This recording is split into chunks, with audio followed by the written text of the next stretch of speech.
Good evening, Vice Consul of Poland, Polina Szafowicz, Very Reverend Bishop Benedict Aleksiejczuk of St. Nicholas Ukrainian Eparchy, honored guests, ladies and gentlemen. On behalf of the Ukrainian National Museum Board of Directors and staff, I welcome you to the photographic exhibition, Children of War, a lens on Russia's terror in Ukraine. For the next 2 months, we share this exhibition space with inhabitants from Ukraine, the cities of Kharkiv, Kherson, Mariupol, Bucha, Slovansk, and many others. Ukrainian and Polish photographers, the late Maxim Levin, Vera Blanche, Yulia Bulgakova, Andriy Dubchak, Ruslan Horovey, Anatoly Stepanov, Ruslan Litvin, Konstantin Sova, Grzegorz Lityński have contributed photos to this one-of-a-kind exhibit. Sponsored by the retired American officer and Spartan Sword charity founder Steve Daniluk. Curated by our creative visionaries, Ukrainian National Museum curator Maria Klimchak and designer, Ukrainian-American veteran and Vietnam War photographer Jerry Kekish, in cooperation with the Ukrainian National Women's League of America Branch 140. Videographers Oleg Maleshko and Yaroslav Zakharchuk. I'm also very privileged to recognize several guests amongst us. Boone Kotler, chairman of the Spartan Sword, Sarah Chajinsky, who's been working with Ukrainian women from the Detalian group to get the word out to policymakers in the U.S. about what's happening on the grounds in Ukraine. Andre Rivera, U.S. Marine who fought in the Ukrainian regiment in Iraq. Lisa Dembowska from Kharkiv. Sam Cook and Katya Magyar from Borderlands Foundation. Sofia Zabeluk, president of the Ukrainian National Women's League of America Branch 140, and Oksana Taratula, founder of that branch. Our pianist this evening is Vyacheslav Makarkin. This year, the Ukrainian National Museum celebrates its 70th anniversary. In looking back over our 70 years, we first look back to 70 years ago. We are reminded that our founders, third-wave immigrants, established this museum to reflect the lives of those who had to flee their homeland Ukraine due to cruel circumstances inflicted by the Soviet regime. History has repeated itself. The same people by a different name. Russians have perpetrated more cruel tortures and inhumane acts against the inhabitants of Ukraine. Our mission of preserving our history and culture and promoting its attributes has become much more significant. Through our collections, programs, and exhibitions, we thread a social fabric to maintain our community, provide learning experiences, and contribute to informing our civil society. Photos serve as evidence of how the Russian aggressor threatens and commits unlawful. Through the lenses of photographers, we want our audiences to understand the truth and denounce the Russian false narratives about their history and territorial borders, which they are falsely claiming. And tonight, we proudly stand beside those fearlessly fighting for Ukraine, the military, medics, and volunteers. Mournfully stand beside the orphaned children, or those who were savagely tortured, raped, and killed. Gratefully stand beside those who have opened their homes to displaced and torn families. Most specifically, we are thankful to our Polish neighbors. Poland stands beside Ukraine. We stand in silence, in grief and gratitude, and luckily under the protection of the closed skies. Our ritual rushniki are fashioned to protect our homes, dispatch the deceased to eternity, and ensure prosperity and fertility of the inhabitants. Unfortunately, closed skies are not available to inhabitants of Ukraine. I appeal to each one of you that you truly take the time to look at each metal print and photo, understand the symbolism of the three women, grandmother, mother, daughter, and the baby shoes. Each artifact clearly expresses the reality of the unlawful war in Ukraine during the last 71 days and its impact on children. The wall in front of me depicts the work of the Ukrainian National Women's League of America Branch 140, their labor of love with orphanages. Please be generous. A donation box is placed on the north side wall, right next to the three women that are hanging there. Exhibit proceeds will go to support Ukrainian children who've been orphaned by the invasion and now reside in the City of Kindness Orphanage. Thank you. Slava Ukraini. Героям слава! And now I'd like to call upon our bishop.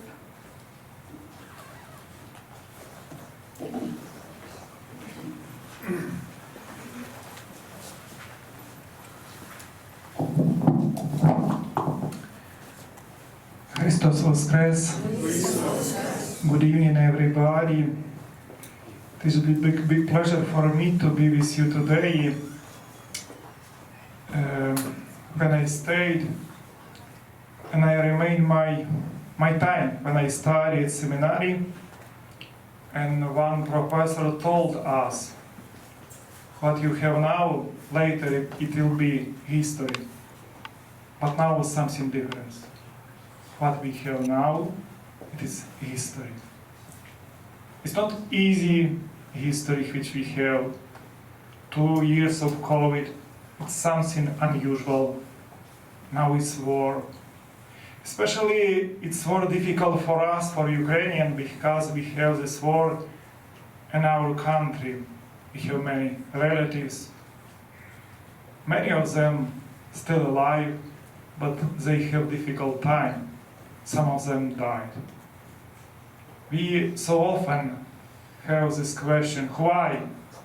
Why we have this with our country, with our nation? I think it's difficult to find some answer, difficult to understand everything. But the most important, understand God gives the situation for us. Not only for us who stay here, not only for us who stay in Ukraine, but for all people. We see something unusual because every nation, every country join around Ukraine. Something amazing happened during this time. But in our situation, I think we can do what is possible for us. But here in the United States, we can do something too. Thank you very much for everybody who prepared, and we have this exhibition, because we see in this picture what is happening. It's far away, but at the same time it's so close. Pray for Ukraine, God with us. Slava Ukraini! Героям слава!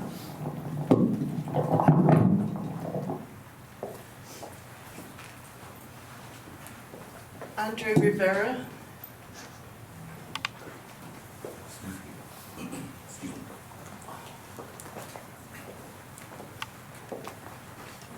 Hello, I'd like to thank the Ukrainian National Museum and Spartan Sword for my invitation, and I'm very honored and privileged to be here.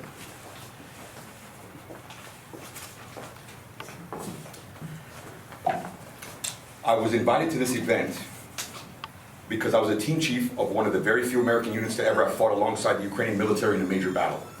The Siege of Al-Qudraq, April 2004.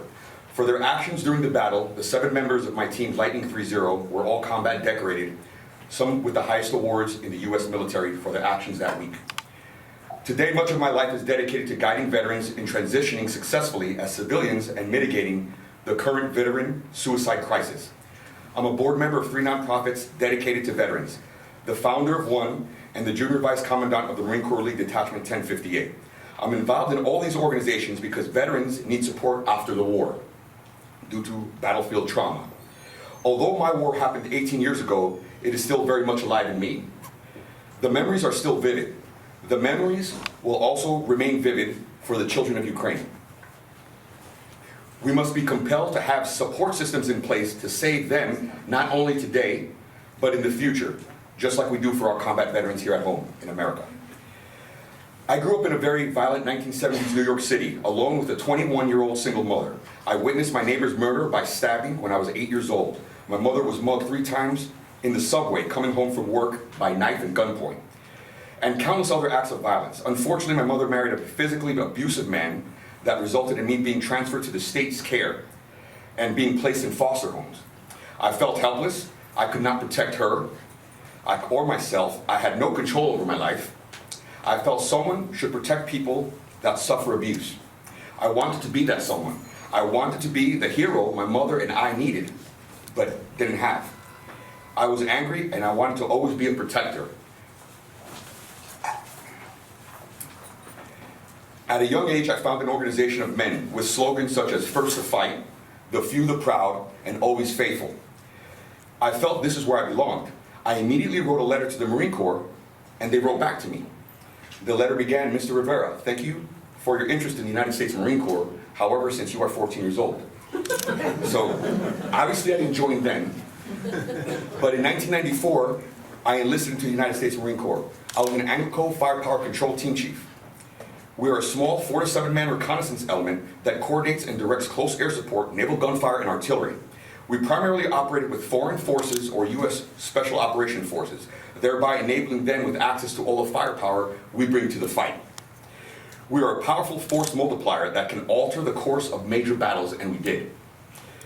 In April 2004, the course of the war was about to change. 400 to 1,000 Mahdi militia marched to the Iraqi Transitional Government compound, which was established by the U.S. State Department, and surrounded it. 87 civilians, State Department personnel, diplomats, U.S. and Ukrainian soldiers were left behind to die. Support from the U.S. Army Infantry Division was days away. We received the last transmission from soldiers I personally knew, indicating that this was their last communication before they were going to be overrun and killed. We were only a few men against so many. However, by taking aggressive initiative, decisive action, and without reinforcements, we crushed them alone with air power. My team was responsible with calling over 50 air missions for a continuous 27 hours. Ultimately, all 87 Ukrainian and American personnel and diplomats were rescued and evacuated to safety. Not one of them was killed. We were very proud of that. In the week of fighting, 1 Ukrainian soldier lost his life, but 180 to 200 enemy combatants were confirmed killed, mostly by airstrikes. A few days later, the Army Infantry Division arrived, and we were able to retake the compound. After a few days of light skirmishes, up to this point, I had experienced direct heavy fire. I knew what it felt like to see tracer rounds, the illumination of bullets flying near my face and peppering the ground around me with quick flashes of ricochets. I thought I finally experienced what it was to be a combat Marine and experience war, but I was so wrong. I had no idea. The experience does not all happen during the battle. During that time, your thoughts are raw and simple. There's no reflection or time to think deeply. Only basic survival, visceral, primal thoughts are with you. It was not until I saw the results of our battle, until I witnessed firsthand the collateral damage, that's when I finally truly understood the horrors of war. As we started nearing the compound, I witnessed a dog run by with a human foot in his mouth. I looked and saw a pile of bodies and dogs feeding on the remains. This is war. This is horror. This is never forgotten, and it seems like a dark cloud that will always follow me in my thoughts and my nightmares. Not only because I witnessed it, but because I was the one responsible for doing this to them. We cannot imagine what the children of Ukraine must be experiencing and how this will affect them into the future. When the conventional war is over in Ukraine and life continues for everyone else, remember that for them, the war within will continue. And in the same way that our American combat veterans require support after the war, so will the children of Ukraine. And many of them will want to become protectors too. They will need all our guidance. Our purpose here today is to help end this war, but let us not end there. Thank you.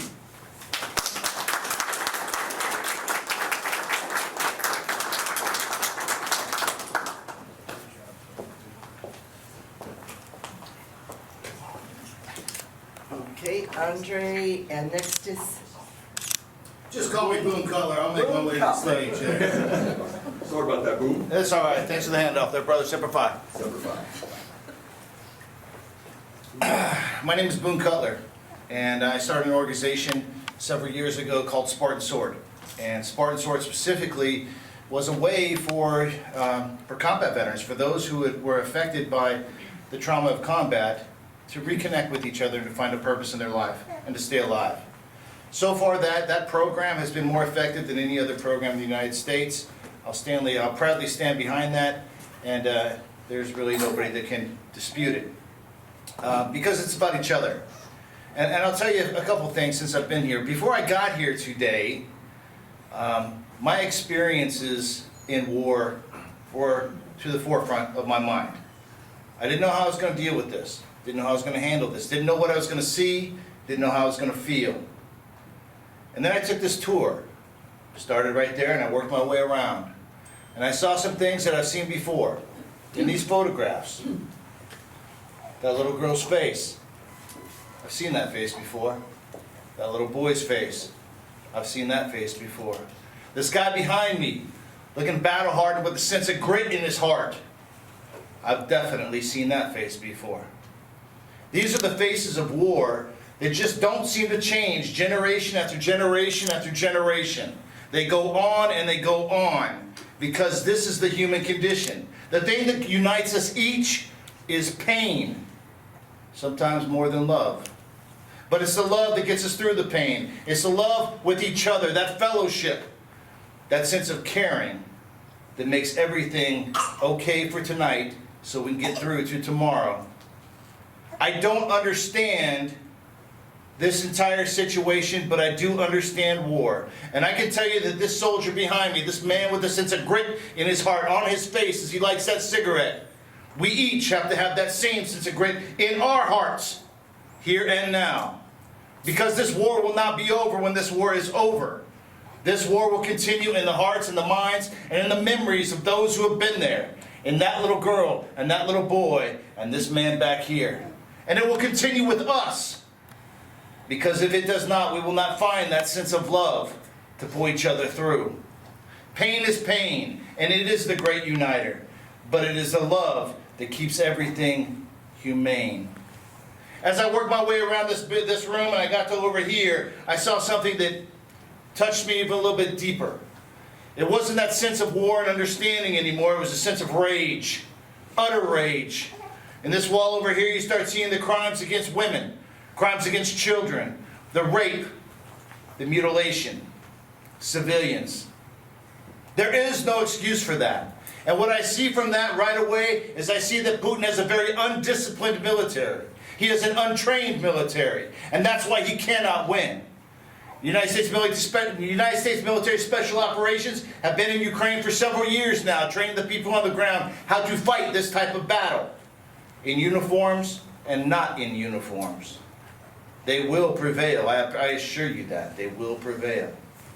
Because things like that, when you see something that is greater than a crime, it is greater than evil, it has a name that we cannot speak, but you know it. You know it in your heart, and you feel it.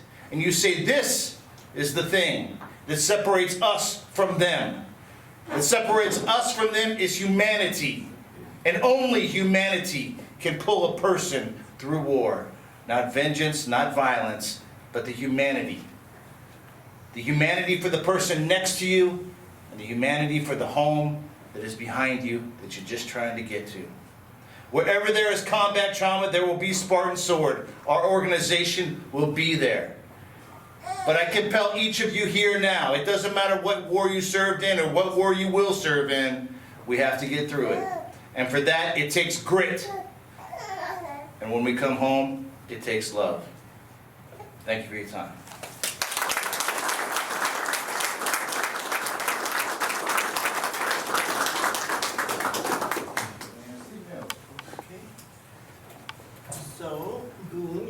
to do your part. And my friend Stephen Daniel is next. Go. I also forgot. Sorry. Yeah, you are next. I don't have anything, actually I do have one thing to say. Can everybody join me in a round of applause for Maria and Jerry, the curators who put on.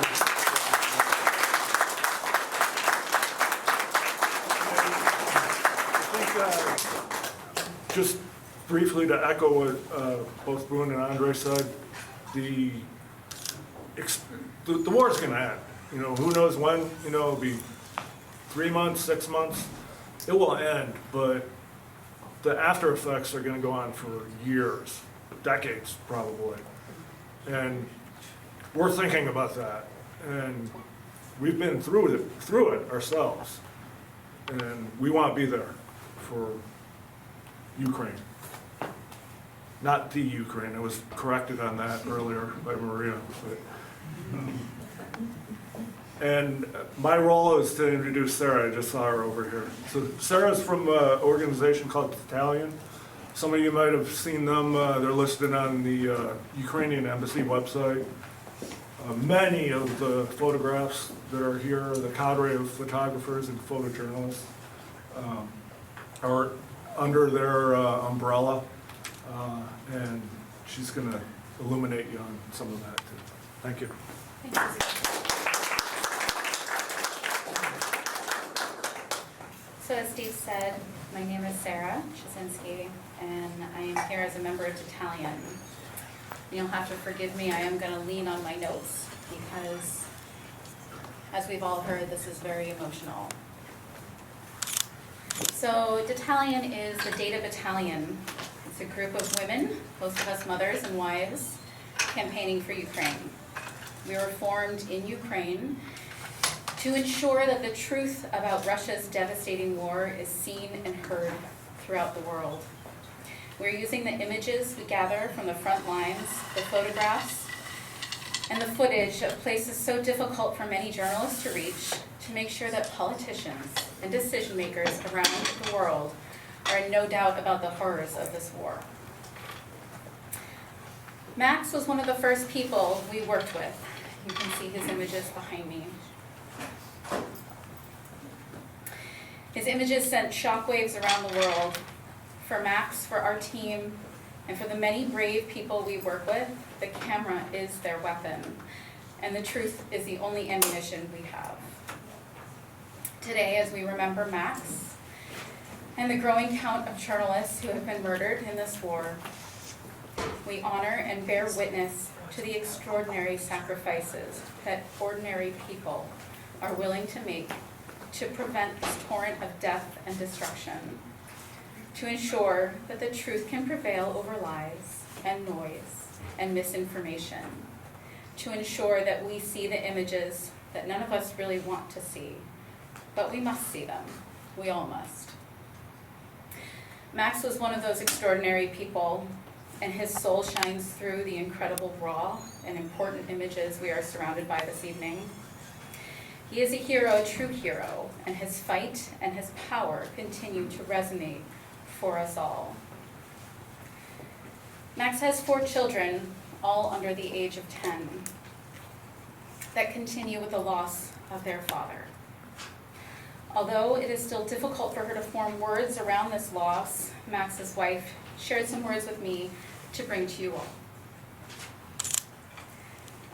Max was a person who was full of life. Everyone who knew him would say that he was thirsty for life.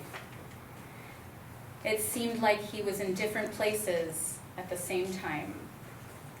Max loved to say, "Life is stormy," and it really is. His soul was lighter than the sun, but his words were strong and sometimes sharp and unwavering. He lived his life facing the truth even when it was hard for himself.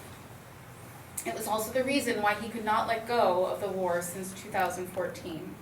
He wanted the world to know the truth, and he was showing it by his camera.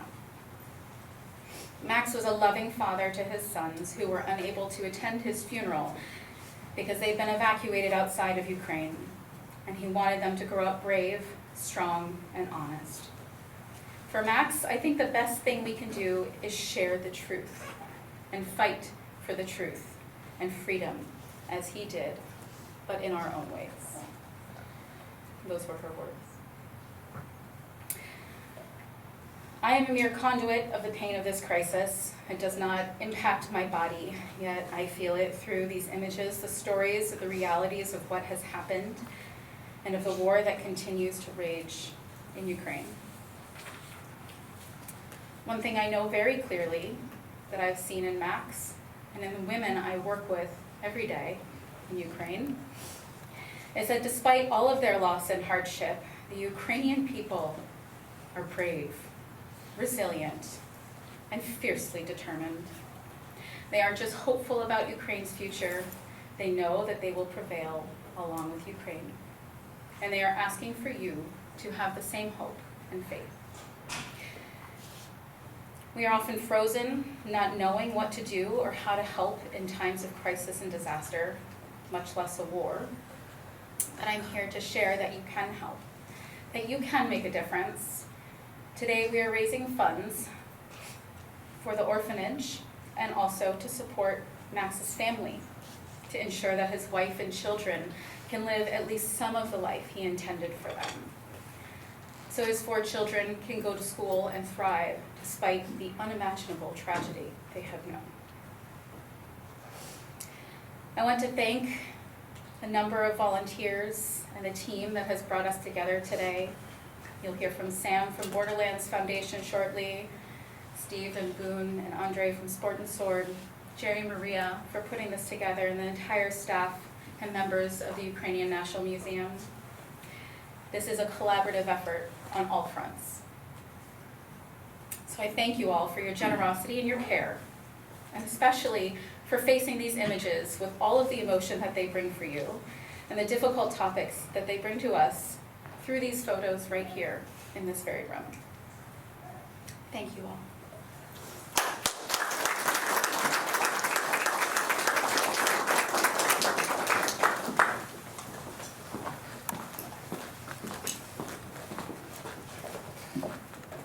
So I'm here tonight with my soon-to-be wife, Katja. We're getting married next week. Before the war started, Katja and I had some big disagreements about what was going to happen. Our apartment is still in Kiev, Ukraine, and I was very worried that it was going to happen because of my background in the military, and she was not thinking it was going to happen, like a lot of people from Ukraine. And we, based on the knowledge or the precautions, we started evacuating our company, which was a tech startup, to get people to a vacation spot in Western Ukraine. They all thought it was kind of strange that I was making them all go out to Western Ukraine around 15 February, but we did it. And thankfully, because we did that, we were able to get our tech team out to safety when the war started. But an interesting thing happened when we were in Warsaw. When the war started, I thought, well, as soon as I get everyone to safety, I'll just work on rebuilding my tech company, which needed my full focus and attention. But I lost all interest in that because as a former Russian and Ukrainian history teacher at West Point and a former Iraqi war troop commander, a life that I thought I'd left behind kind of came back, which is my commitment to service in times of crisis. So decided to step away from our tech startup and founded the Borderlands Foundation because we'd been lucky enough to get our team out. We'd raised more money than we needed through GoFundMe to get our own team out. So we started helping get other people out of Ukraine, friends, relatives, and then strangers. And out of that, I realized that we had a nonprofit, a foundation, and a mission. And the other thing we started doing was interviewing people to tell the story of this war as it's happening. So we've done a podcast and a show where we've interviewed, I think, over 30 different podcasts of interviewing people affected by the war, from refugees, volunteers, fighters, territorial defense. And last night, actually, probably the most poignant one for me was interviewing the daughter of a man named Andre, who was a tank commander in a unit a lot like the one I served in, who was killed in the recent offensive in Kharkiv. And she was just so thankful to get on and share her story with our audience that we built up, and share her father's memory, which was obviously very painful for her family. And I remember when my little brother passed away, how we all reacted differently in our family. I wanted to talk about it. Other people in my family didn't. And I think what's really important to Ukrainians is our foundation is committed to helping them tell their stories about not just the people who are making history at the big level, but the people who are experiencing it at the very smallest level. And one of the things with our tech background we've created, which we've just launched, and I encourage all of you to check out, is a site where people like Lolita and her family can share their story and their financial needs, and you can just donate directly to them through a nonprofit. So get the tax deduction, see all the money go directly to the person with a small 5% transaction fee or more if you want to support the foundation in our other mission and work. So very proud to release that, and we already have 80 people who've signed up who need financial assistance. And with our team, we call every single person to make sure they're real, they're Ukrainian, they're in need. So everyone that we put up there is verified by our team, which is also 100% Ukrainian. The staff that we laid off from our tech company and put into the nonprofit is all Ukrainians that are being paid there. So it's been my privilege to help support this, connecting the Italian with the Chikāģo Ukrainian History Museum here. I'm really blown away with the power of the exhibit. Every story here tells, or every photo here tells a story, which I'm committed to going back. We're going back this summer with Katja, and to see her family, who lives in Kryvyi Rih, right next to the front lines, and to try and volunteer and tell the story of Ukrainians as they fight and win this war. So with that, Katja, would you like to say anything? Because I know. All right. So Katja is from Kryvyi Rih? Yeah, from Kryvyi Rih, but I used to live in Kyiv already 8 years. I just wanted, first of all, to thank you all for coming and still support Ukraine. As many of you know, Ukraine is a beautiful country. We have our own language, history, cuisine, our people, our forest, hills, deserts, seas. It's a big country with many free Ukrainians who definitely don't want to be part of Russia. And we're the country with the future, and that is what motivates us to fight now. And that is what allows us to plan our life after the war.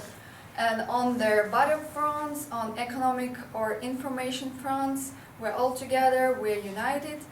And I believe that together, all together, we can overcome it and build the beautiful and strong country.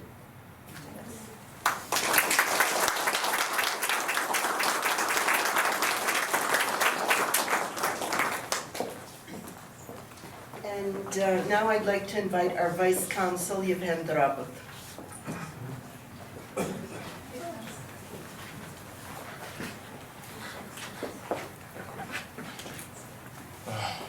Good evening, everyone. We rarely use word good with evening and good morning these days since the war started. But I dare to call it good because Ukraine is standing, capital is standing, Kyiv is standing, our brave heroes in Mariupol, Izium and other cities, directions are standing and fighting for peace, for freedom, and for peace for all of us. Doesn't matter on what continent you live now, is the peace for all of us.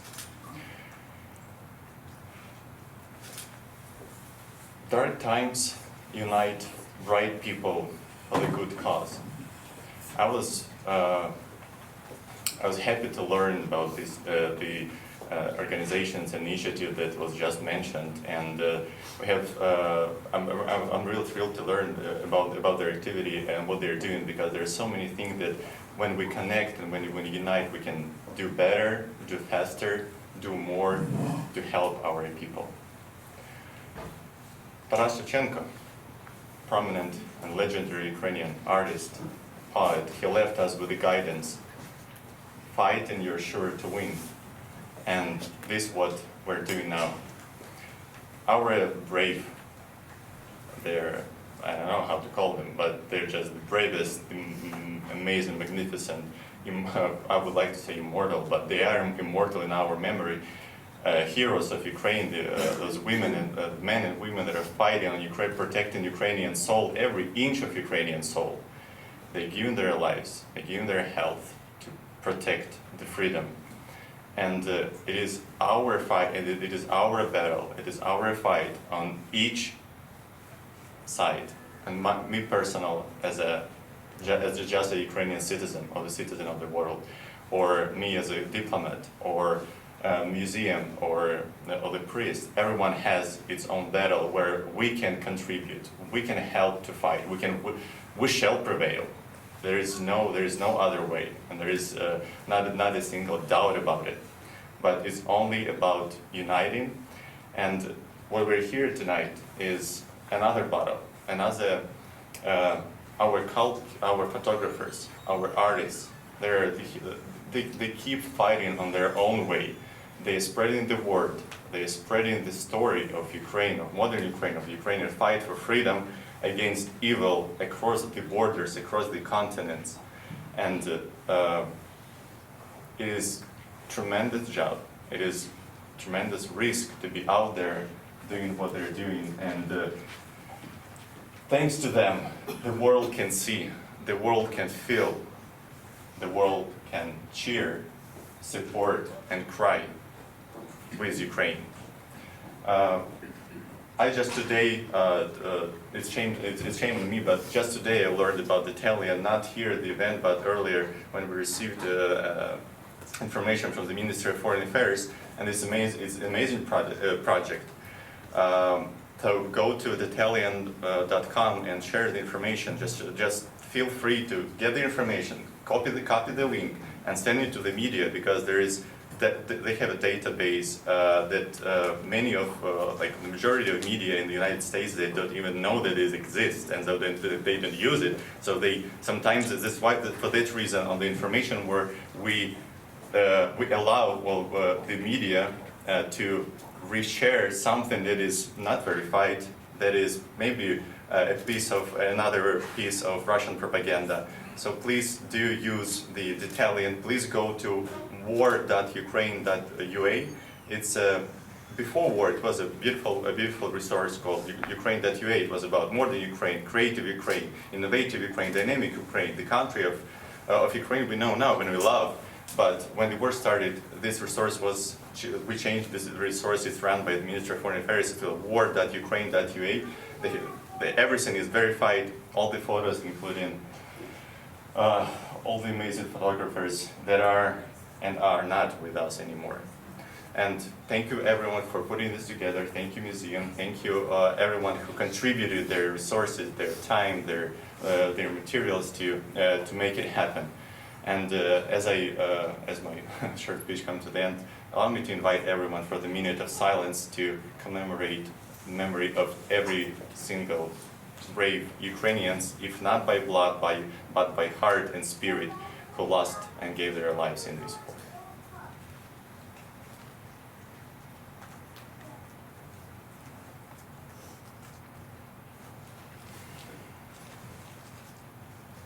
Thank you. And Slava Ukraini! Glory to Ukraine!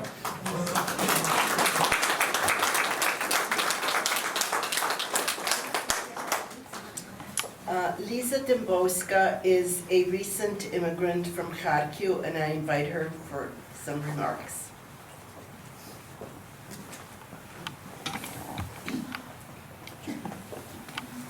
Hello, thank you all for coming.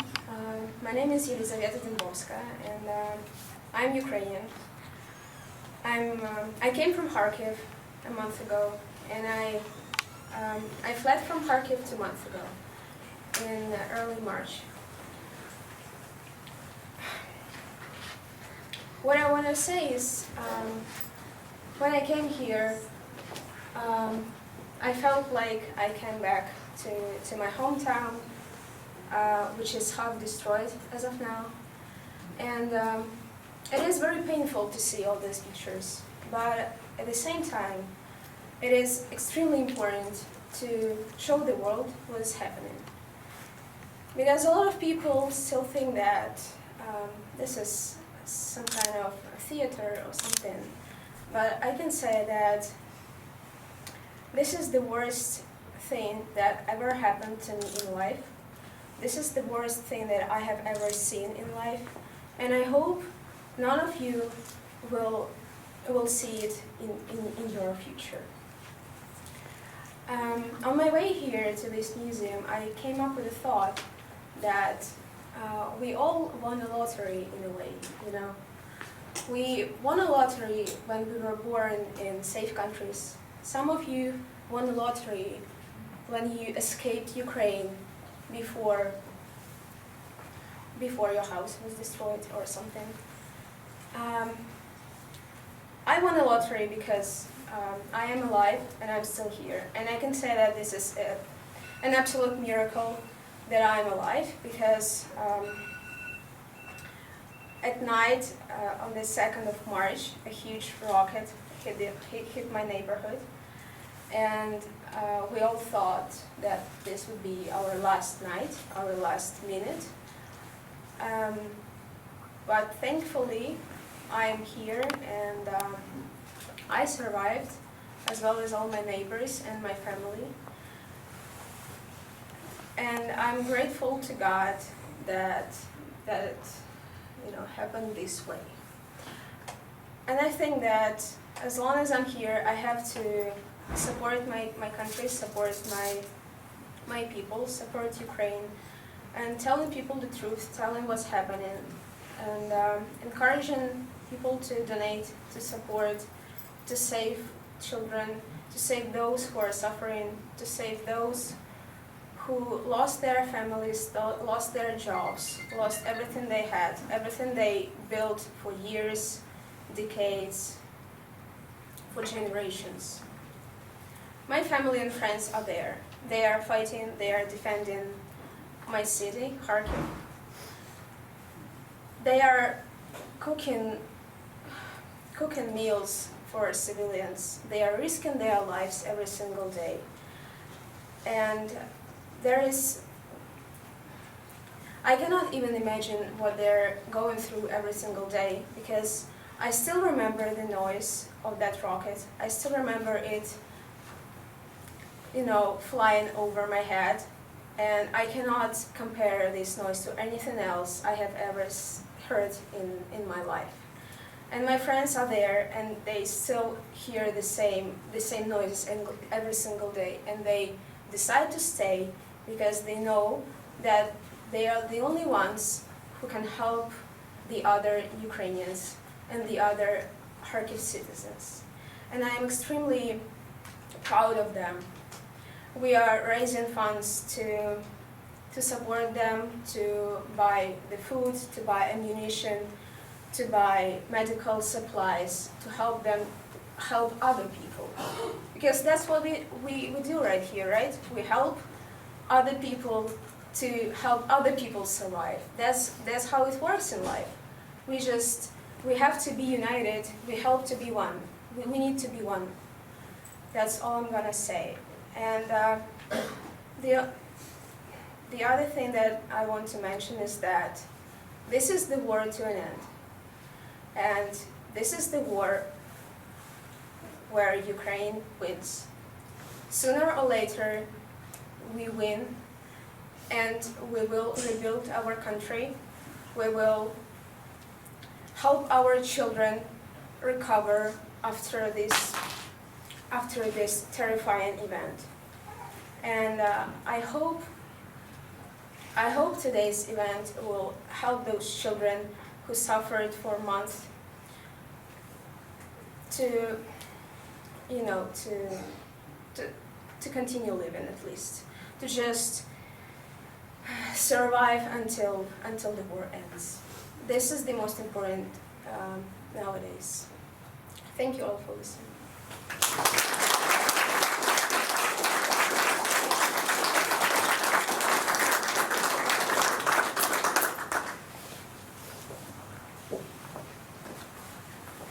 Sophia Zibeluk, President of the Ukrainian National Women's League of America.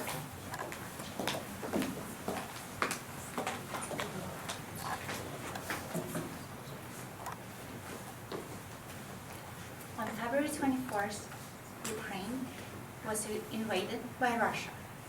We will never forget that night. We saw the news and started calling our families, making sure they were all right. It has been 71 days since the worst nightmare began. Some of our friends will never say hi to us again. Some people have lost their homes. Some parents have lost their children. Some kids have lost their parents. In this hard time of war, we need to help orphans who are suffering the most. They don't have anyone else to care about them, to love them, to support them, to feed them.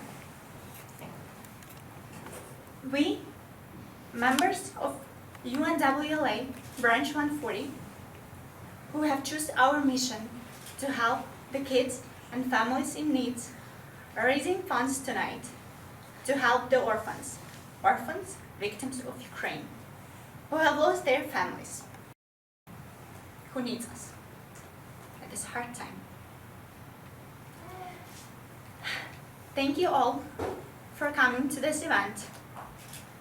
Thanks to Ukrainian National Museum, to Lydia Tkachuk and Marie Klimchak for showing true colors of war. Thank you, our photographers, for showing those pictures. Thank you, our Polish friends, for being a true friends to our country at this hard time. Thank you all.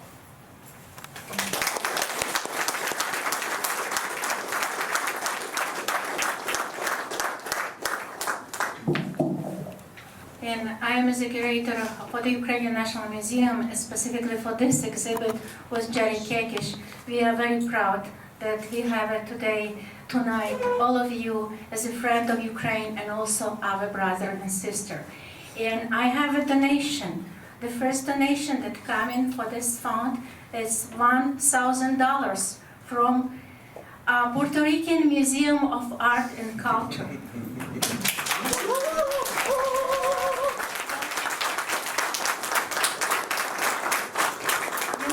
That we always survive as a museums. It doesn't matter, Ukrainian National Museum, Polish Museum, we always asking people for donation. And We'll match it. okay. And it was not big surprise, but we love them so much because we are neighbor, Puerto Rican and Ukrainian. We live together in the same area. And the president of Ukraine, of Puerto Rican National Museum, National Museum of Puerto Rico, Puerto Rican Arts and Culture, came to the museum on Easter Day, and he said, you know, people, I want to support your museum. Please, I want to buy 40 pesanka Easter eggs for each of our members, and also I want to donate $1,000 for your project to help Ukrainian refugee, to help Ukrainian orphanage. And this is from the museum. And now we have $2,000.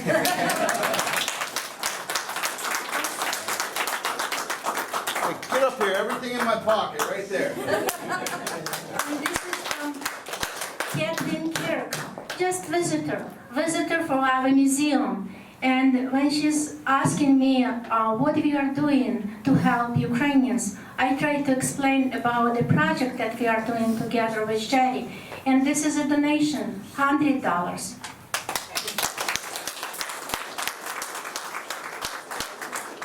And we just started. And Yevhen Drobot, Council of Ukraine, ask all of you pray for Ukraine. And we always ask all America pray for Ukraine, because all of our journalists, all of our photographers, that we got picture from them on the front line, believe or not. But today we got a message from Vera Blanche that she sent it to me and said, please pray because we are surrounded by enemy. We need you pray. And Andriy Dubchak and Vera and Ruslan Hurovey and other people, Konstantin Sova, everyone who sent it to me, picture just to choose and to use for this exhibit and to show to United States of America, they are hero. Thank you for all of them. And thank you also for support Ukrainian National Museum. Thank you.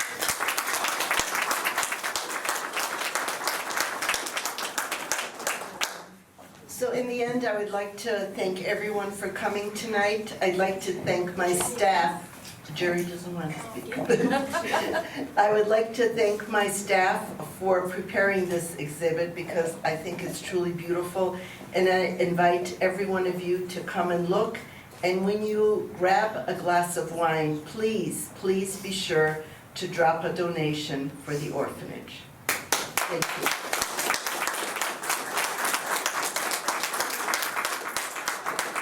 Is there anyone that perhaps I missed that would like to say something?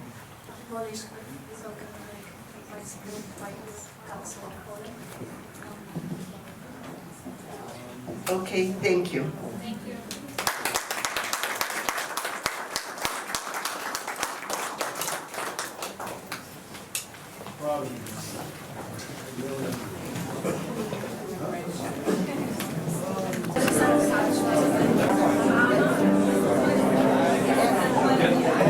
Okay, may I have attention, please?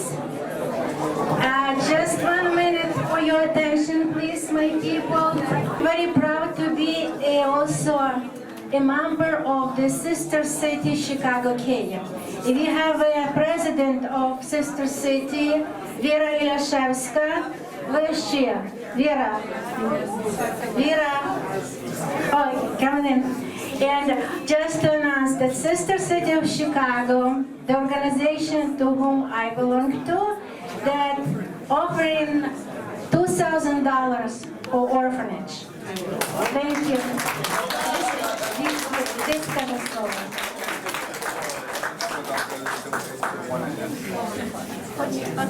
Thank you, Vera.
Right?